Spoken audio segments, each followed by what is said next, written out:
Hey guys, it's Dylan. So if this video gets 3,000 likes, I'm going to give away $50 in either Bitcoin or Ethereum just as a way to say thank you. And of course it helps me too.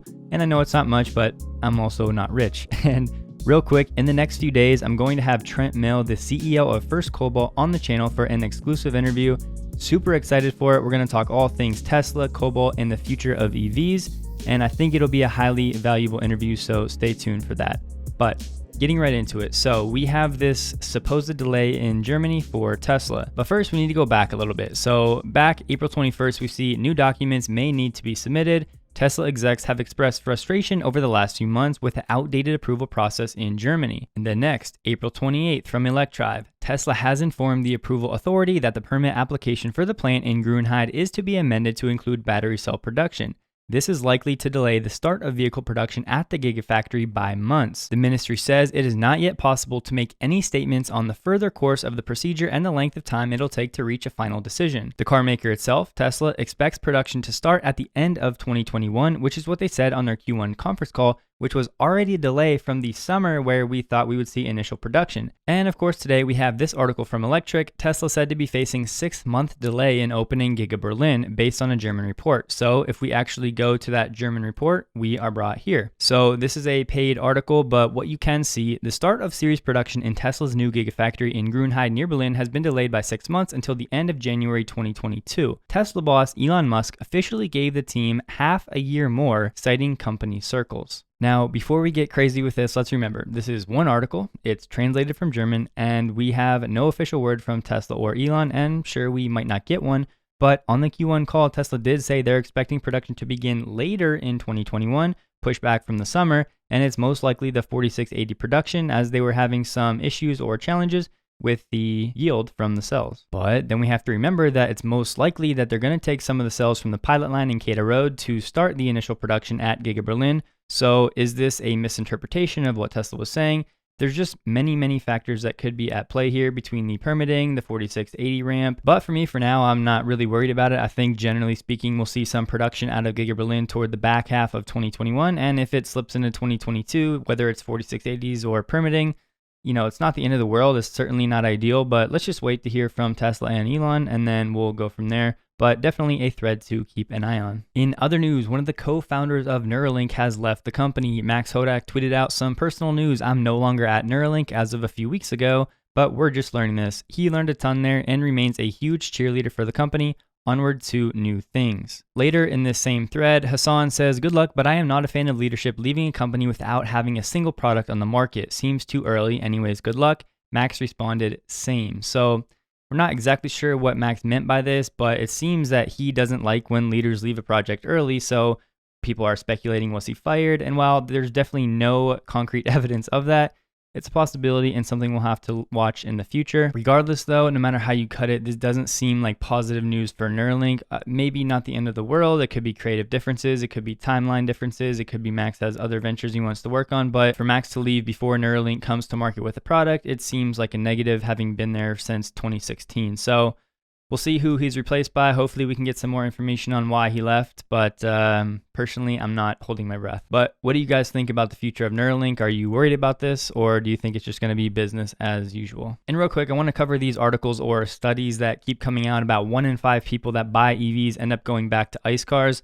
So this one in particular, a couple things. Just remember, they include hybrid cars as well. In my opinion, hybrids are not BEVs. They're not electric vehicles.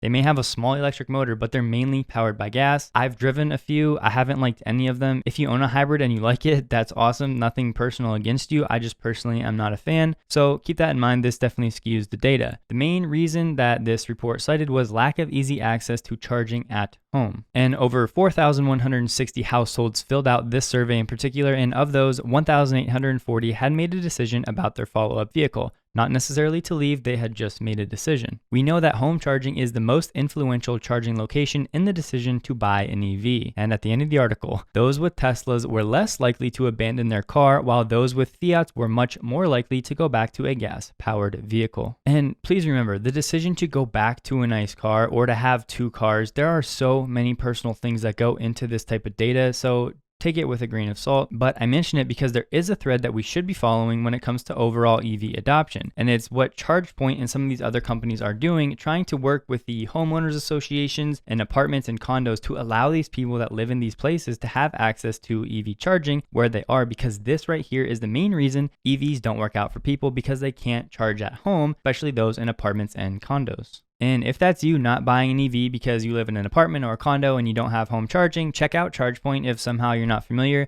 because they give you a lot of information and they actually have a pre-written letter that you can copy and paste and fill in some areas to send to your HOA or your apartment complex about them offering charging for their residents. And so this is a very overlooked topic. Yes, the Tesla supercharging network is an excellent competitive advantage and super useful, but people really want at-home charging to own an EV in the long term. And with the advancement of at-home work, I think people will be moving more frequently, and there's already a very high number of people that live in apartments and condos. So solving this charging issue and getting more HOAs and apartment complexes on board with offering these charging services is a big deal to long-term EV adoption, Tesla's included. And earlier this morning, we got some news about Ford and BMW and their latest investments in the battery space. Volkswagen has been pouring a lot of money into QuantumScape, the solid-state team, which aims to reach volume production in the next 3 to 4 years, a pretty long way off.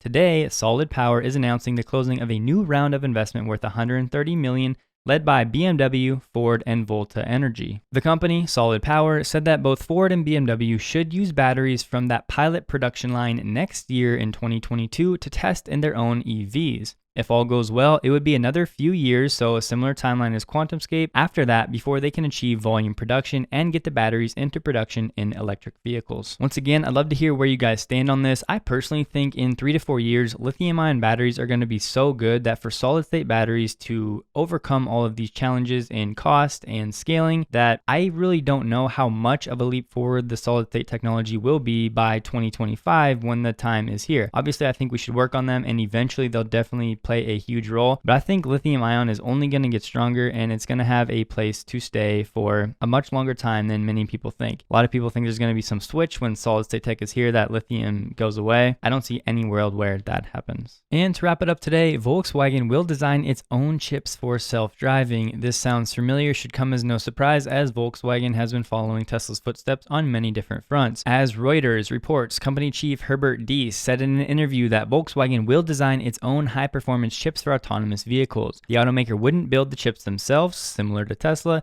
but did want to own the patents. The company's software division, Cariad, would expand to develop relevant expertise. The company doesn't expect to field self-driving cars until 2025 or later. So I think this idea is admirable, but the execution is obviously the hard part here. Can they find the chip architects like the Jim Kellers of the world to get this done, or are they going to run into talent issues like many other companies are? Only time will tell, but I guess I applaud them for trying. But that's all for today. Remember to like the video for your chance at $50 in Bitcoin or Ethereum, and I will see you guys in the next one. And a huge thank you to everybody on the next screen. Take care.